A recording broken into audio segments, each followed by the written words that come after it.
அத்தக்வா ஹுனா இங்க இருக்கு நான், அத்தக்வா ஹுனா இங்க இருக்கு நான், அத்தக்வா ஹுனா 3 முறை சொல்ல கைய சுட்டி காட்டி சொன்னாங்க. இந்த உள்ளத்தில் இருக்கிற தக்குவா, இந்த உள்ளத்தில் இருக்கிற தக்குவா, இந்த உள்ளத்தில் இருக்கிற தக்குவா நான் கல்பு.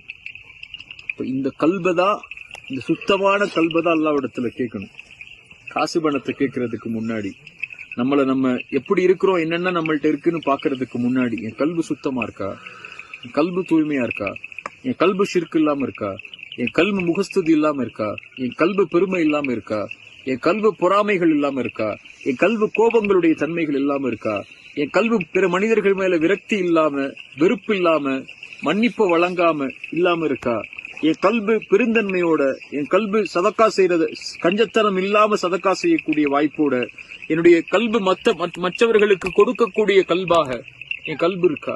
இப்படி கல்பின் சலீமுக்கு பல குணங்களை குர்ஆனும் ஹதீஸும் எடுத்து சொல்லுது. இந்த கல்பை சுமக்கக்கூடியவர்களுக்கு தான் மறுமையில வெற்றி. இந்த கல்பை சுமக்கக்கூடியவங்களுக்கு தான் நாளைக்கு மஹ்ஷர் அல்லாஹ்வுடைய வெற்றி. இந்த கல்பை சுமக்கக்கூடியவங்க தான் நாளைக்கு மறுமையில அல்லாஹ்வை பார்க்க போறாங்க.